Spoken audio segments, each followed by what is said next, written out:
The impact Hurricane Fiona is having on Puerto Rico, and as the President has said, we are keeping the people of Puerto Rico in our prayers. I want to provide a brief overview of our response to date. On Sunday, before the hurricane made landfall, President Biden issued an emergency disaster declaration to ensure the federal government was ready to surge resources and emergency assistance to Puerto Rico. Yesterday, as you all know, the President called Governor Pierluisi from Air Force One to discuss Puerto Rico's immediate needs as the storm made landfall. And today, FEMA Administrator Deanne Criswell will be on the ground to assess the emergency response. Right now, hundreds of FEMA and federal responders are on the ground in Puerto Rico, including U.S. Army Corps of Engineers, power restoration experts, and urban search and rescue teams. More federal responders are arriving in the coming days. Power restoration began yesterday, and FEMA is continuing to work with LUMA to restore power and meet needs for generators in the meantime. President Biden is receiving regular updates on the storm and these emergency efforts, and we will all continue to keep the people of Puerto Rico and all those in the path of the storm in our thoughts. Also, we have a special guest, as you all know, National Security Advisor Jake Sullivan. He is here to preview the UNGA meetings and events that the President will be attending this week. The President's going to be leaving later today, as you all know, and any other foreign policy questions that you might have. Jake, it's all yours. Thank you, Karine, and thanks, everybody. Good to be with you. I'm just going to make a few opening comments on what we expect from the trip in New York, a couple of comments on developments with respect to Russia and Ukraine, and then I'd be happy to take your questions. As you all know, this evening, President Biden will board Air Force One for New York to participate in the UN General Assembly tomorrow. And we believe that the President heads to New York with the wind at his back. We're making historic investments here at home. Our alliances are as strong or stronger than they have been in modern memory. Our robust united support for Ukraine has helped the Ukrainians push back against Russian aggression. And we're leading the world in response to the most significant transnational challenges that the world faces, from global health to global food security to global supply chains to tackling the climate crisis. Meanwhile, our competitors are facing increasingly strong headwinds, and neither President Xi nor President Putin are even showing up for this global gathering. The President will deliver his speech before the UN General Assembly tomorrow morning. This is the traditional speech the President makes annually, in which he will describe his vision for American foreign policy and principled leadership in the world. Among other things, he'll offer a firm rebuke of Russia's unjust war in Ukraine and make a call to the world to continue to stand against the naked aggression that we've seen these past several months. He will underscore the importance of strengthening the United Nations and reaffirm core tenets of its charter at a time when a permanent member of the Security Council has struck at the very heart of the charter by challenging the principle of territorial integrity and sovereignty. He will make significant new announcements about the U.S. government's investments to address global food insecurity.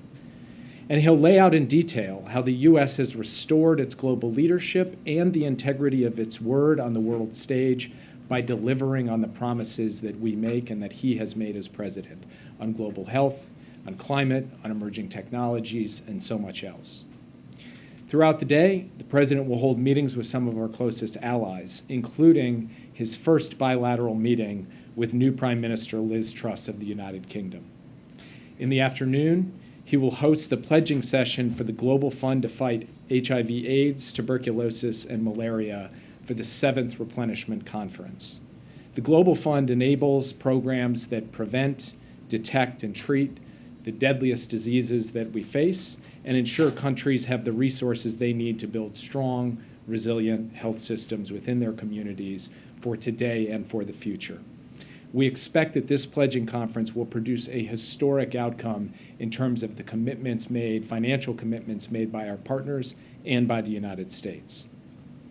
In the evening, President Biden and the First Lady will host the Leaders' Reception, where they have invited almost every head of delegation from around the world, including some of those few remaining leaders that he has not yet had the opportunity to meet. In the context of the UN General Assembly, I'm also pleased to announce that the President is endorsing Doreen Bogdan Martin for the next Secretary General of the International Telecommunications Union. Ms. Bogdan Martin possesses the integrity, experience, and vision necessary to transform the global digital landscape. The next Secretary General of the ITU will play an important role in making sure that our digital future is inclusive and accessible for everyone, especially in the developing world. Now, if you'll bear with me, I'd like to just make a few comments on reports we're seeing emerge from Russia today. Since Russia launched its full-scale invasion back in February, the Ukrainian military and the Ukrainian people have resisted admirably. First, Ukraine repelled Russia's attempt to conquer Kyiv. Then, Ukraine held the line in the Donbass, and most recently, Ukraine undertook a successful counteroffensive in the northeast. It is in this context that President Putin appears to be on the brink of pursuing two actions. First, as we've been warning for months, Russia appears to be proceeding with plans to hold sham referenda in areas of Ukraine under its control, and even in areas of Ukraine not currently under its control, in direct violation of Ukraine's sovereignty. Russia is rushing to hold these referenda in response to Ukraine's gains on the battlefield, as well as to prepare for potential mobilization measures. These referenda are an affront to the principles of sovereignty and territorial integrity that underpin the international system and that lie at the heart of the United Nations Charter. We know that these referenda will be manipulated. We know that Russia will use these sham referenda as a basis to purportedly annex these territories either now or in the future. Let me be clear, if this does transpire, and obviously it's not a done deal yet, but if this does transpire, the United States will never recognize Russia's claims to any purportedly annexed parts of Ukraine. And we will never recognize this territory as anything other than a part of Ukraine. We reject Russia's actions unequivocally, and we will continue to work with our allies and partners to impose costs on Russia and to provide historic support for Ukraine. Second, we are aware of reports that President Putin may be preparing to enact mobilization measures. Like its sham annexation planning, this is reflective of Russia's struggles in Ukraine. He may be resorting to partial mobilization, forcing even more Russians to go fight his brutal war in Ukraine, in part because they simply need more personnel and manpower given the success that Ukraine has had on the battlefield, particularly in the northeast, but even pushing into other parts of previously occupied Russian territory around the country. The bottom line is that Russia is throwing together sham referendums on 3 days' notice as they continue to lose ground on the battlefield and as more world leaders distance themselves from Russia on the public stage. And Russia is scraping for personnel to throw into this fight. These are not the actions of a confident country. These are not acts of strength, quite the opposite. And the United States, our allies and partners in the international community, will stand against these transparent efforts on the part of Russia and stand firmly with Ukraine and the Ukrainian people. And with that, I'll be happy to take your questions. Yeah. Thanks, Jake. If both of those things do transpire, the referenda, the sham referenda, as you called it, taking place, and then also President Putin ordering at least a partial mobilization, how does that affect your assessment of Ukraine's ability to hold the gains that it has made and to carry out a continued counteroffensive? Or are you worried about Russia sort of countering the counteroffensive at this point? Well, Russia has made clear that it is going to continue to try to fight, but holding sham referenda that the whole world and everyone who are in those territories recognizes as being shams is not going to actually strengthen Russia's hand on the battlefield.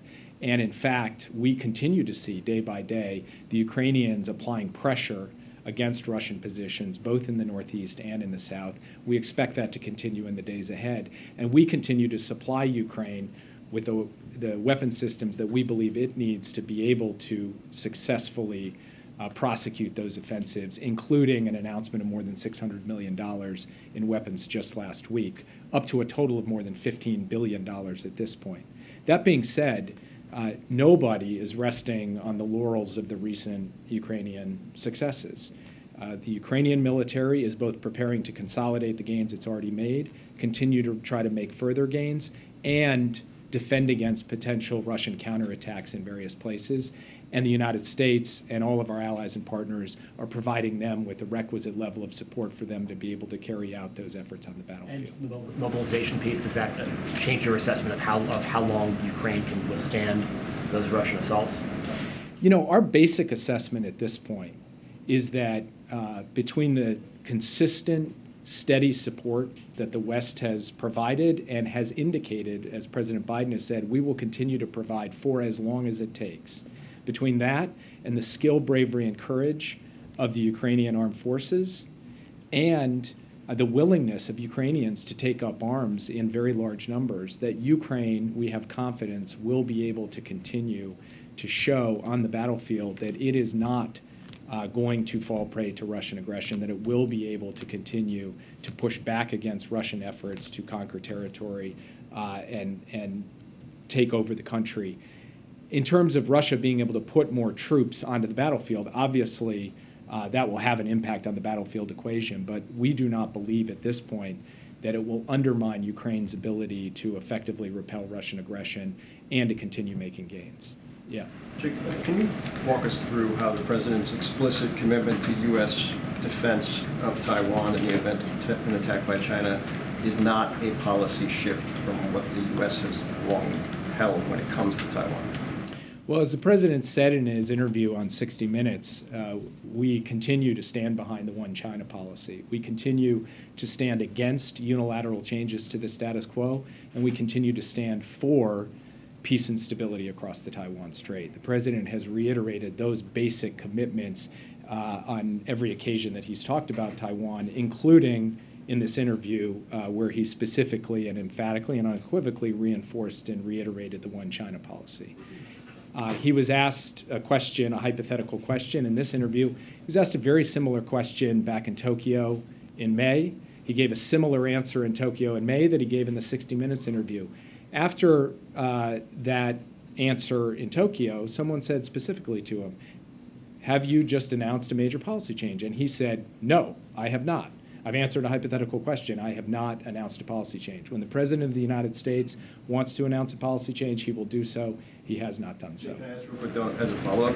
Is there a strategic effort here when it comes to deterrence? Is the President delivering an explicit message by answering a hypothetical, which he often doesn't? Well, all I will say is the President is a direct and straightforward person.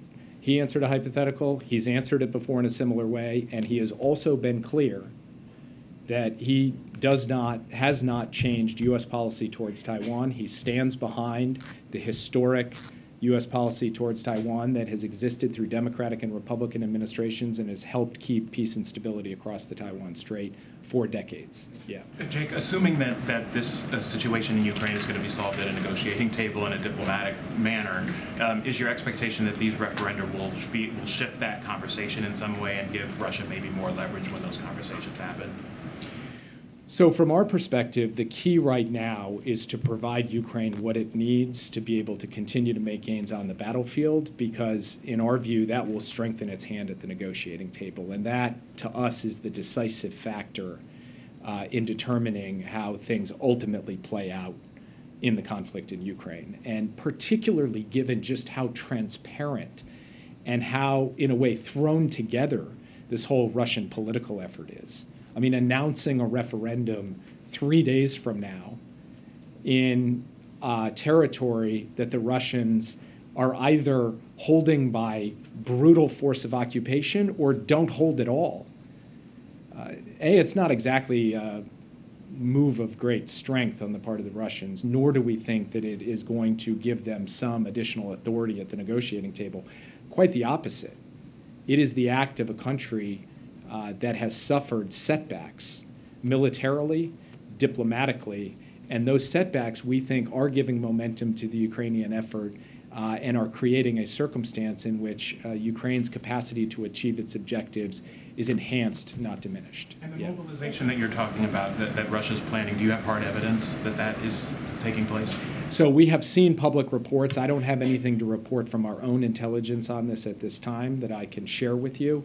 But we have very much taken note of those public reports with respect to mobilization, and something we're watching very closely. Thanks, Jake. I want to ask you about these mass graves that are being uncovered around Izium. What more are you learning about the Russian invasion, vis-a-vis these mass graves? What does it mean for the war crimes case that's being built, and what's the next step in that process? I had the opportunity this morning to talk to my counterpart, the Ukrainian Chief of Staff, Andriy Yermak, and he gave me a report on what the Ukrainians are discovering around Izium, and he put it quite bluntly. He said, this is in some ways worse than Bucha, and we will see more of these as we go, as Ukraine deoccupies towns that have previously been occupied by Russian armed forces. We're finding increasing evidence of these mass atrocities.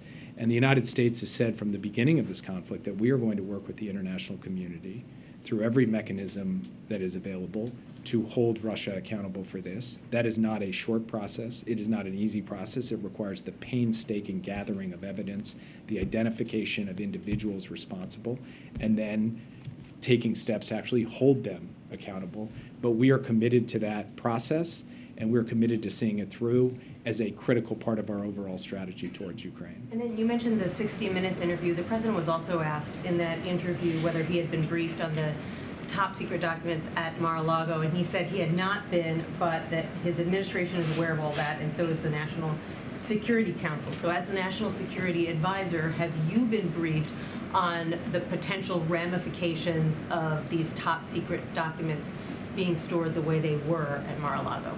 I have not been briefed. The investigation is obviously being handled by the Justice Department, led by the Attorney General, who of course is a member of the National Security Council, and then the Director of National Intelligence, also a member of the National Security Council, has indicated that they have been pursuing their own analysis, their own assessment, and each of them have communicated to the press and the public that which they are prepared to communicate, and it's being handled in those channels and not in my channel, and I have not been briefed. Yeah. Thanks, Jake.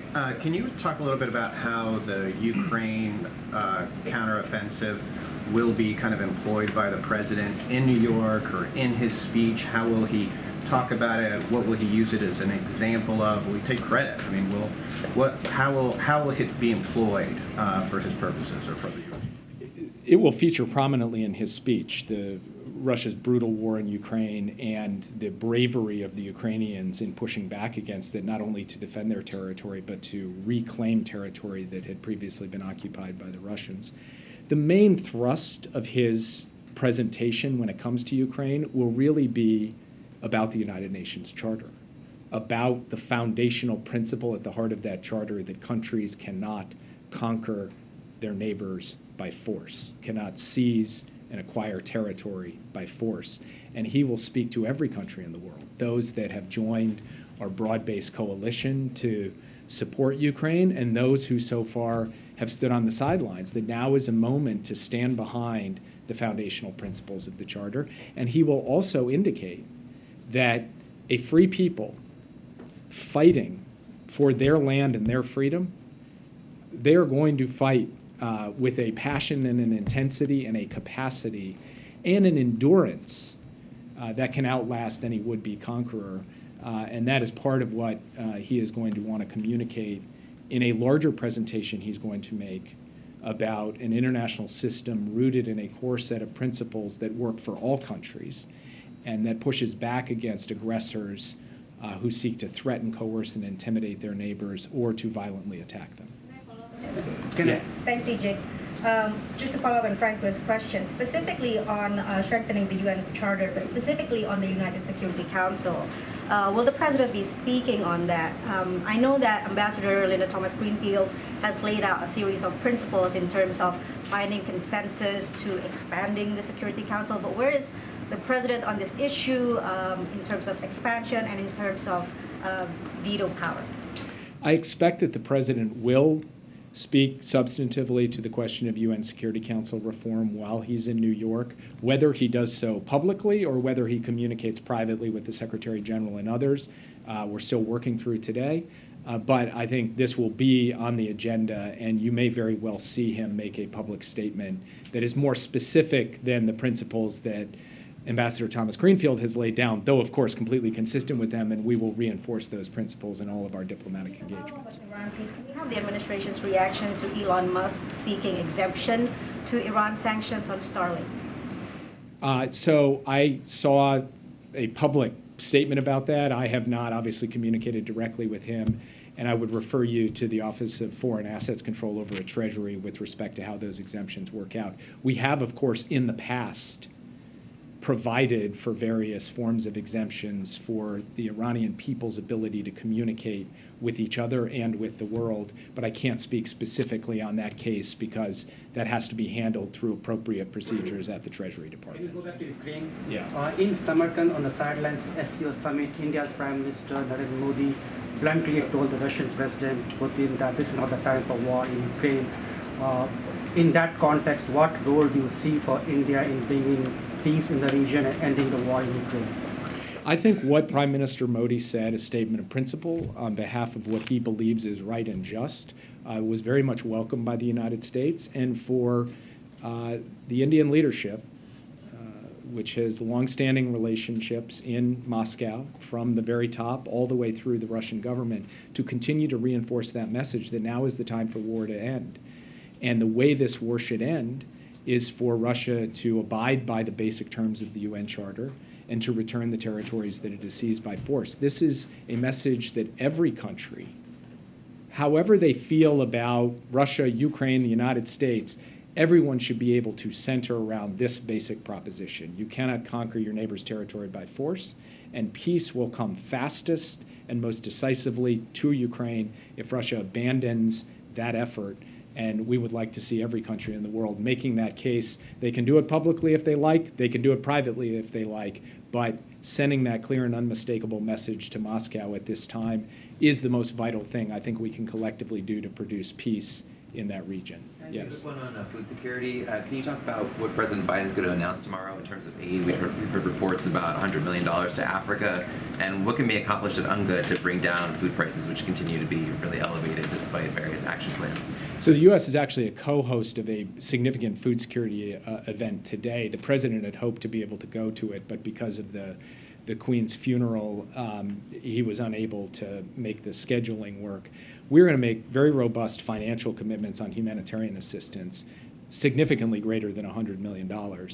In addition, we're going to work on financial facilities to help, so beyond just the money for humanitarian assistance, to help build agricultural systems and resilience in the developing world, in Africa and Latin America and other places. In addition to that, the president will be pressing for the elimination of export bans and of hoarding so that there is a better supply of food to the world market and overall prices come down. And then finally, he will be very focused on the nexus between climate and food, because the impacts of climate change on the agricultural land of many countries in many parts of the world is significant and severe. And through some combination of technology and adaptation, we believe we can help protect that land so that we can continue to get the level of food production necessary to reduce global food insecurity. He'll speak to all of those things, both with leaders in New York, and he will have a robust section of his speech devoted to global food security as well. Yeah. Hey, Jake, I wanted to try one more time on the UN Security Council question. Is there any discussion of removing Russia as a permanent member of the Security Council? You mentioned that their actions were unbefitting and violating the charter. So I don't know if the United States is taking the next step, or if that's among the things that President Biden might raise tomorrow. It is not something that he is going to raise tomorrow, although I think the world can see that when a permanent member acts in this way, it strikes at the heart of the UN Security Council, and so that should lead everyone collectively to put pressure on Moscow to change course. Yeah. Can you tell us any more about the president's meeting with Brittany Griner and Paul Whelan's families here at the White House? Has that moved the needle at all? And how will the president incorporate them in that call for their release into his meetings and conversations in New York? Will that be a public message, or will that be in more private conversations? So the president had a long session with Elizabeth Whelan and then with Sherelle Griner, Brittany Griner's wife. And they were both very practical, detailed discussions of both what the United States is doing to try to secure the release of Paul Whelan and Brittany Griner, what the family members can do to raise the profile of these cases, and also to try to rally the world to send a clear message to Moscow that it is time to end the unjust detention of these two individuals. And then the president, of course, took the opportunity just to express his empathy, to comfort them, to make clear that any time they needed to pick up the phone and call just to talk about it, he would be available. And in that sense, it was President Biden in the way that you've seen him in many other contexts. And it was really important for him to be able to look into the eyes of the family members to just reinforce his own commitment to making sure that we get them home as rapidly as possible. Fundamentally, the United States, at the direction of the president, has been prepared to take significant steps in order to secure the release of Brittany Griner and Paul Whelan.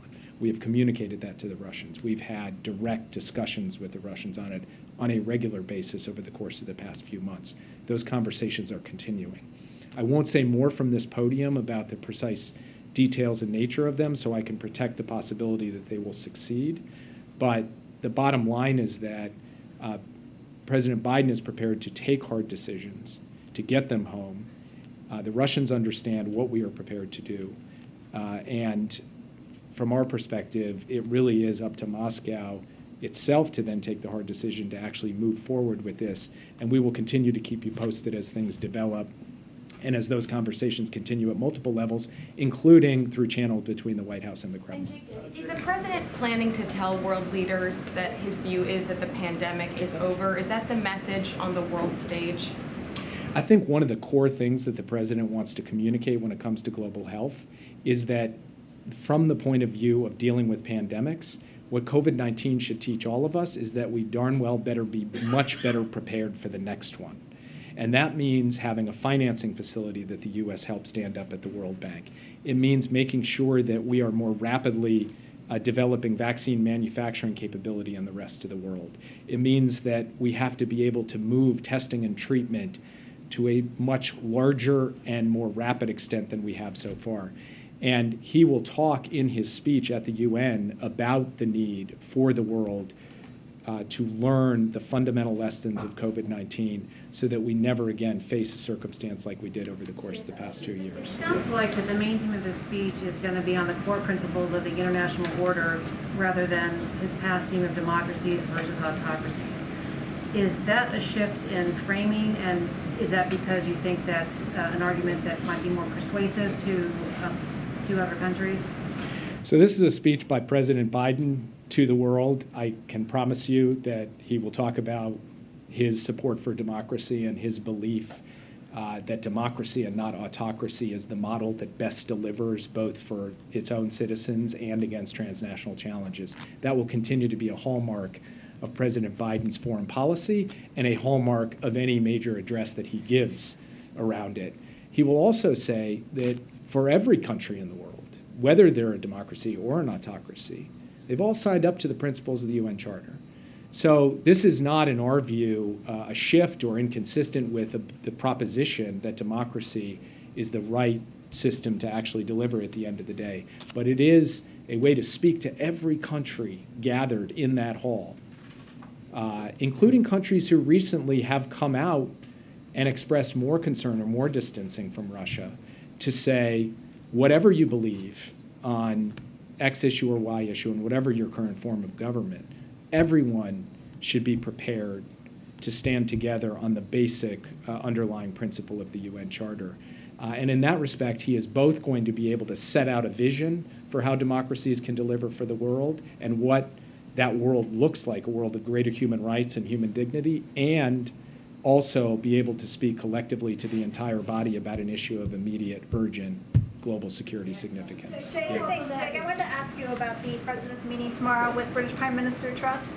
She indicated on her way to New York today that a U.S.-UK trade deal is years away. Was that a surprise to you guys, and what's your reaction? And then can you preview some of the meeting tomorrow, particularly what the president might say about Northern Ireland and the post-Brexit talks there? So first on a U.S.-UK trade deal, I didn't hear her say that, but it's not a surprise to me because free trade agreements take a long time to negotiate. I mean, if you look back at the record of them, that would just be a fair statement of reality about the sheer level of detail into which one must go to complete a comprehensive free trade agreement. And that's doubly true with respect to a potential U.S.-UK trade agreement because, as President Biden has said many times, he's looking to move beyond the old model of an FTA to a model that is actually more geared to today's economic realities and to the lessons of the last 30 years. So that's going to require its own work as well. With respect to the bilat tomorrow, I do think that they will talk about the economic relationship between the U.S. and the U.K. They'll talk about the current energy picture facing Europe and the United Kingdom, as well as the United States. They'll, of course, talk about the war in Ukraine, where Prime Minister Truss has indicated her robust and unwavering support for Ukraine's sovereignty and territorial integrity. They'll discuss the challenge posed by the PRC, and they will talk about Northern Ireland. And the president will communicate his strong view that the Good Friday Agreement, which is the touchstone of peace and stability in Northern Ireland, must be protected, and we must collectively take steps, the U.S., the UK, the parties in Northern Ireland, the Republic of Ireland, to ensure that it is protected. And in that regard, he will encourage the UK and the European Union to work out an effective outcome that ensures there is no threat to the fundamental principles of the Good Friday Agreement. And he'll speak in some detail with her about that in the conversation tomorrow. On Iran, what is the president going to say in his speech about Iran tomorrow? And is there anything about this week that offers the opportunity to get talks back on track? He's going to communicate what he's been saying for quite some time, which is the United States has been prepared for a mutual compliance for compliance return to the JCPOA. And if Iran is prepared to be serious about fulfilling its obligations and accepting that formula, we could have a deal. And you've heard the same thing, incidentally, from the Europeans, who have made clear that there is a deal on the table and the ball is in Iran's court. I do believe that there will be multiple opportunities for us to consult with the other members of the P5+1, especially the Europeans, while we're in New York. And Iran, of course, will be having its own engagements, not with any of the American delegation, but with other delegations, including the Europeans. We'll see if anything comes of that. I don't expect a breakthrough in New York because it's not the main venue for moving the JCPOA forward, but we'll see what happens. I'll take one more question. Is Iran invited to the leaders' reception or not? I'm sorry? Is Iran invited to the leaders' reception or no? not? Given the latest border arrest numbers and the large number of Cubans among those, is the administration planning on resuming migration talks at all with Cuba? We have actually had a series of discussions with the Cuban government about getting visas restarted, which has been previously announced that the United States is providing a significant number of visas for Cubans to be able to come directly from Cuba to the United States and not make the harrowing journey. And we will continue to engage with them on the question of migration. I would make a larger point here, which is that I think the American people need to understand that a significant part of the reason why we're seeing an increase in the number of people who are coming to America's southwestern border is because people are fleeing three repressive dictatorships: Cuba, Venezuela, and Nicaragua. And citizens in those three countries are struggling under the weight and yoke of the repressive governments of those three countries, and they are trying to get out. And that's what makes it so challenging for someone who works in the national security space to see anyone from one of those three countries, from Venezuela or Cuba or Nicaragua, be treated as some kind of pawn, because these are people who are trying to escape brutal dictatorships. Now, from the U.S.'s perspective, we will step up to our responsibility to help the citizens of those three countries, but we also believe that this is a region-wide responsibility. So what you will see in the coming weeks is an enormous amount of intensive diplomacy as we work with all of the countries of the region to do their part to help deal with the migration issues coming out of Cuba, or Nicaragua, and Venezuela in particular. Thanks, guys. I'm sorry, I'm getting the yoke. So, all right, fine. Just quickly on Iran. All right. And the demonstrations that are happening in Iran right now with respect to Masha Amini, I wonder if you could just quickly comment on that. Yes, in fact, I sent out a tweet very shortly after the reports emerged of this shocking event. And from our perspective, it is a reflection of the complete repression and brutality of a regime that a woman simply seeking to exercise her basic rights could die in this way. And it is not surprising to us that we are seeing people of all walks of life come out in Iran to object vigorously to that and say that is not the kind of society that they want to live in. It is not consistent with any country's obligations under the UN, the Universal Declaration of Human Rights, and it's something the United States will speak out fiercely and unequivocally against, as I previously have, and am doing so again right now. Thank you. Thank you so much, Jake. He will be back another time. I promise. I promise. As you all know, the president's going to speak at about 1 o'clock, so we don't have a lot of time. We wanted to give you all as much time with Jake since he hasn't, I think the last time he was here was in July. So I have a couple of things at the top, and then I'll take as many questions as we can. As you all know, at 1:45, President Biden will deliver remarks on the Disclosure Act, which Congress will be voting on this week. The Disclosure Act would create new disclosure requirements for campaign-related spending by super PACs, corporations, unions, political organizations, and others. President Biden will speak about the importance of protecting our democracy by getting dark money out of our politics and closing off loopholes that allow foreign entities and powerful special interests to influence our elections and courts. President Biden believes that our democracy must serve all people equally and that Republicans should join Democrats this week in passing this bill. Speaking of ensuring democracy serves all people equally, today marks National Voter Registration Day. Today, we encourage all eligible Americans to register to vote, as well as check their registration location and status. The right to vote is sacred in our country. Nevertheless, Republican-controlled state legislatures across the country have passed laws that make it harder to vote. Recent Supreme Court rulings have made it even harder to counter discriminations. The Biden-Harris administration remains committed to using every tool as its disposal to protect the sacred right to vote. Last year, on the anniversary of Bloody Sunday, President Biden signed an executive order directing an all-of-government effort to promote access to voting. President Biden and Vice President Harris also continue to urge the Senate to pass the Freedom to Vote Act and the John Lewis Voting Rights Advancement Act, and to change Senate rules to prevent a minority of senators from blocking action to protect this fundamental right. With that, Zeke, you want to take it away? Thanks, Karine. Briefly, you mentioned the situation from Puerto Rico. Does the president plan to visit and tour the damage there? I don't have anything to preview to you at this time on a visit or travel to Puerto Rico. And then secondly, there were reports of a plane, the same plane that brought migrants to Martha's Vineyard last week, potentially bringing migrants to the president's home state of Delaware. Is the White House tracking that situation? Is it working with state and local partners to help provide shelter and resources to those migrants? So yes, we have received word of the flights, and yes, we are coordinating closely with state officials and local service providers who are prepared to welcome these families in an orderly manner as they pursue their asylum claims. Thanks, Karine. Staying on the border and the record number of arrests that we are seeing, the president campaigned on addressing the root causes of migration. He's been in office now for almost 2 years. We are seeing these apprehensions reach record levels. What exactly went wrong here? So let me just give you, just to put it into context and talk a little bit about the facts of what you just mentioned, the numbers that we have seen that was announced by DHS yesterday. So first, these people are fleeing communism, as we have said, as you heard DHS say as well.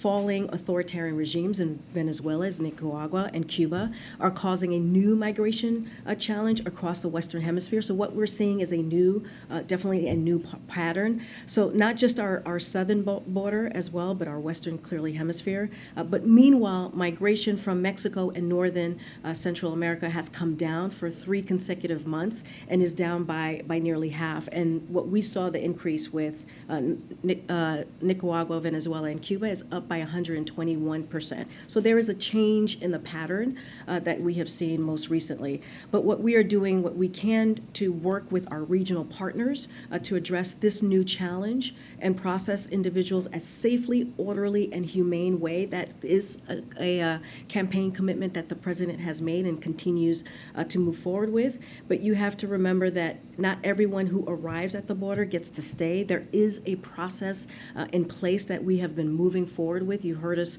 talk about the individual encounters at the border has increased in this year historically than any other year. DHS continues to expel migrants as required by court order under CDC's Title 42. And those who cannot be expelled under Title 42 are screened and processed to have their claims for relief heard by an immigration judge in removal proceedings. So again, there's a process that we have been moving forward with. More individuals are encountered at the border and moved through, and without a legal basis, those without a legal basis to remain will be removed or expelled. Just a quick follow-up. You mentioned a change in pattern. Is that a sign that there needs to be a change in strategy from the administration to tackle it? I think that what we have been able to do, again, more individuals encountered, yes, at the border, and with those without a legal process who remain are removed and expelled this year more than any other year.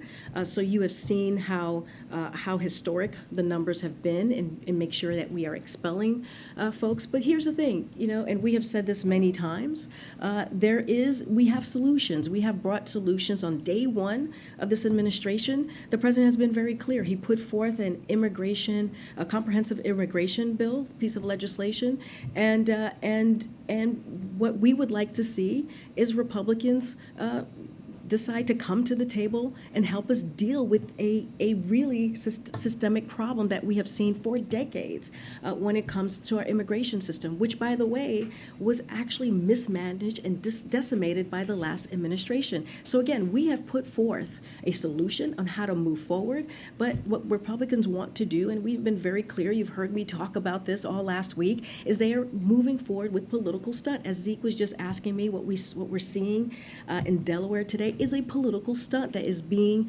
done by Governor DeSantis. Let's remember, these folks are fleeing communism. When you think about Venezuela, what's going on in Venezuela, when you think about what's going on in Nicaragua, when you think about what's going on in Cuba, they are fleeing political persecution only to be used as a political pawn by the Florida governor. And that is something that the people in Florida should be asking the governor, why is he doing this?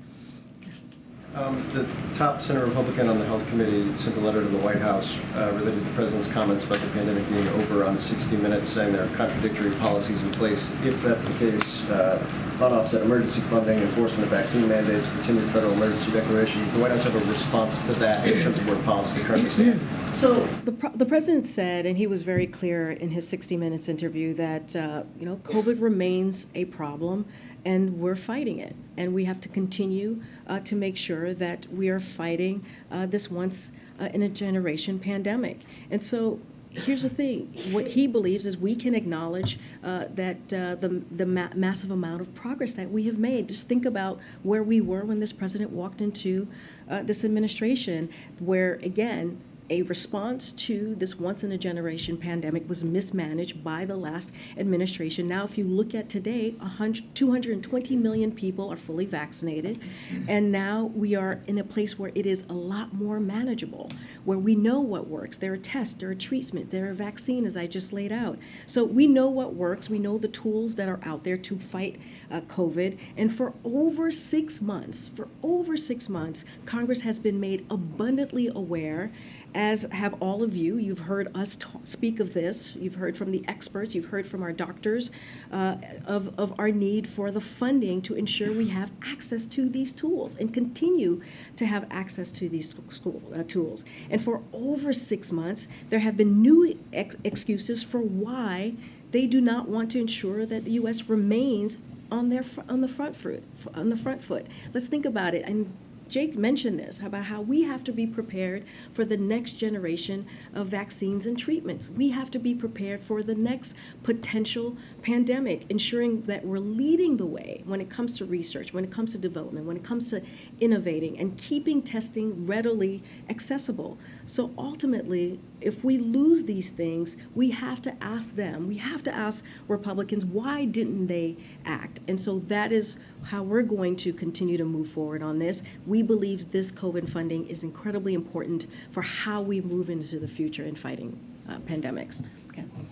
Karine, first, I was just wondering if there were any more on the one-on-ones that the president has scheduled besides Prime Minister Truss. I don't have anything else to preview from what Jake laid out moments ago. And then on Puerto Rico, I was just curious, you spoke at the top about kind of the emergency response, but there's some kind of endemic infrastructure issues that have led to the reasons why Puerto Rico has such a weak grid.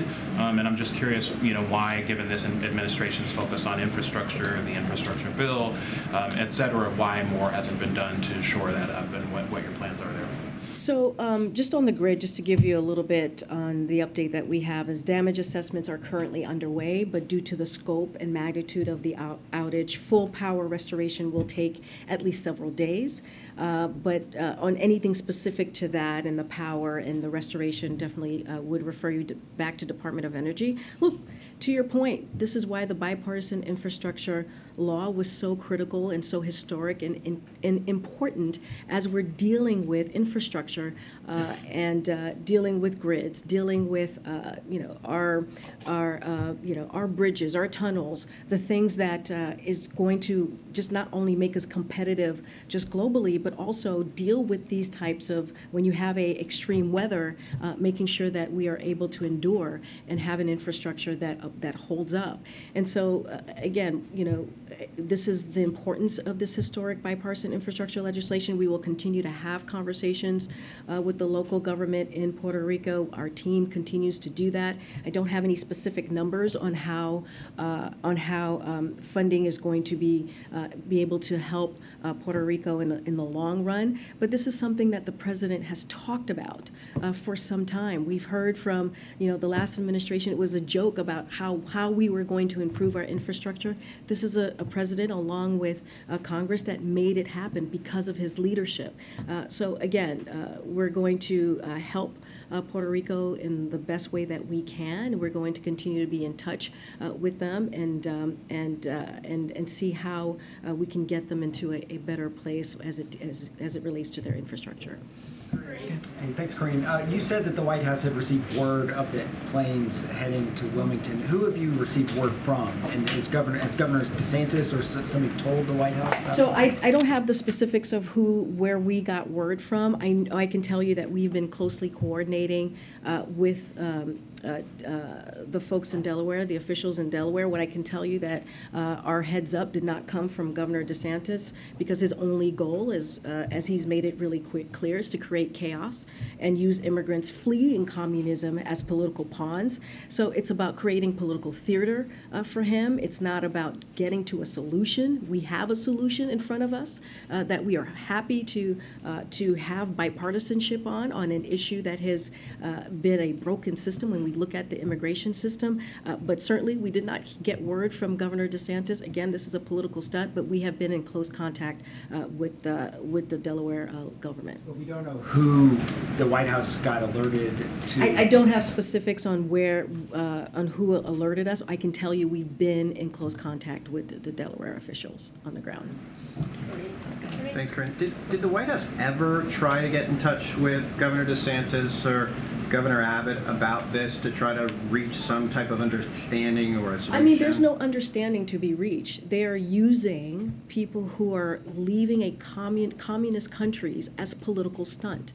Instead of maybe what they should do is call on their senators in their state, call on Senator Marco Rubio.